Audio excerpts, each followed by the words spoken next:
Alright guys, we ain't seen much all morning. We come down to a new spot and decided to set up on it this morning. I had a couple of does about, I don't know, 80 yards off to my right, work up this ridge, and then there was like a buck about 100 yards that come bumping through and was pushing them around because I had one of the does drop back down off this finger, and I thought she was going to come this way, but then she ended up going back up there. And I hadn't had anything in range. James is over here about 50 yards from me, I guess, and he just smoked him a little doe. I didn't even see it. It was right up under him. But he got her. I tried to film it, but he's so far from me, at 50 yards with a GoPro. Probably won't be able to see the shot footage, but she's down there. We're fixing to climb down here in a minute. I gotta pee, and we're gonna try to get this thing back up the mountain. We got the sled today, so see how that works out.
That ain't bad size. No, I thought it was smaller than this. I did too from over there, from where I was at. It looks smaller than that, but the other one was bigger than this one. the one that just walked under me? No. Oh, I was about to say. No, it was a baby. Yeah, I was about to say that one that just walked under me. I'd already had my bow in my bag and everything. I was like, I didn't even know it was back there. I know. I went to get down. I was like, yeah, I heard it, and I looked back. And I said, "What the world?" It stopped and was like, I was able to get my cover off my 360 camera and do some filming on it, though. oh really? Yeah, You see that good rub right there? I do now. It's a good spot, I'm sure. I think another week or two, they'll be pushing them does. Like I said, they'll come out of that bedding. Yeah. I know I seen, there was like two good sized does come up out of this, like 2 ditches away. I saw them, but did you? Just for a second. Just I had one little window. window. I seen them pass through a window I had, and then they moved on up, and I kept seeing them moving through the trees. And one of them worked its way back toward me a little bit, and I thought she was gonna come my way, and then she turned and went back up the ridge. But that There was another one, I'm about positive it was a buck. He was bigger and he had his nose to the ground and was zigzagging through the trees. But I think he was bumping them around. He was about 100 yards away probably. Well, they came, I was in that split tree behind that tree. Yeah. And I guess they came in like behind these. I didn't even see them. Like I said, she'd already made her way up. She was standing right there at that vine going up that tree. Yeah. And I waited, for a few minutes. I already told you it was sitting there. I waited and waited because I was thinking there may be something else with her, and that other deer was 100 yards off. And when I shot that one, it started kicking around. She ran up to the road right there and stomped a few times and just like whoosh, took off. Yeah, I heard her blow when she took off. I was like, because I was about to get that one too. I was like, that's like, I ranged it earlier and I think it was 44 yards or something on the other side of that down tree right there. Yeah. I was like, that's pushing it. That's the first one with your new bow. Yep. First one.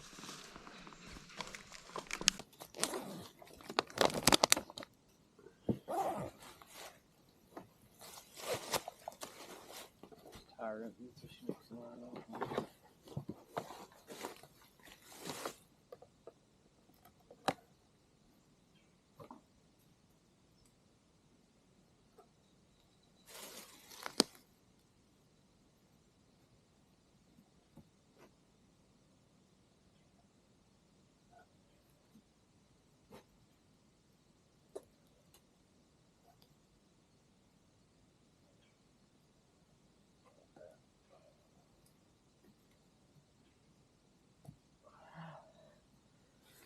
He's all on the board now, sir.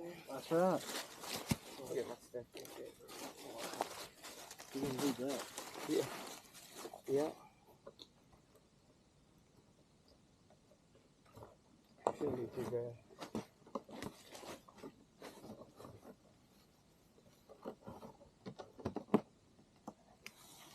One more in the field. See, that's where all those deer were going this morning. Yeah, coming right They were out of all, that field. yep, and they were all funneling right up that drainage. See, there's a line right there. We're still good, I think. That's what I was thinking. If we had gotten that freaking, on that purple pin on that flatter, or That's come where down, we were when we came in. or if we'd have come down just below it instead of cutting this way.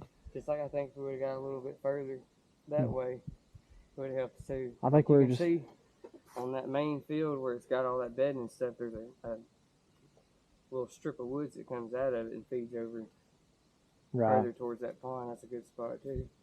I think we were just right in the middle of the movement this morning. Yep. They were cutting on both sides They're of still us. coming in though, like I said. I mean, we don't see all of them because like I said, I mean, I wouldn't even known that thing was there if I just happened to turn around. I was like, oh, damn. I stat you up real quick.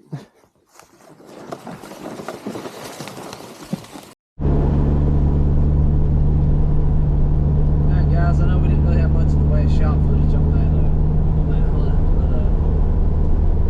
it is what it is. I've only been taking my GoPro and my Insta360 to film with just because they're easier. I can literally hit one button on both of them and I can get good enough footage and work with it in editing to where it still makes for a decent video. So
does come in on his side that I didn't see. And then as I was climbing down, I had this one little one, walk under me, so that was cool. But anyways, I'm gonna try to get out the next 2 days and see if I can get me a doe. Hopefully, we got James one today. Even if he hadn't have, even if I'd have had a shot at one, I'm glad I didn't. After what we went through trying to get his out, ain't no way I'd have wanted to add another deer to that mix. I told him, I said, from now on, we're gonna hunt up in the mornings. I said, we'll start at the bottom and we'll hike up the mountain and we'll hunt up that way, and then that way the drag coming out is back gets to be downhill. Because that sled, useless. Going uphill, that's stupid. We had that deer, I had rope run zigzagging all the way across it, back and forth from one end to the other. And that deer was still trying to slide out of that sled going, it was so steep. It was just terrible. So we ended up quartering it up and packing it out that way after we drug him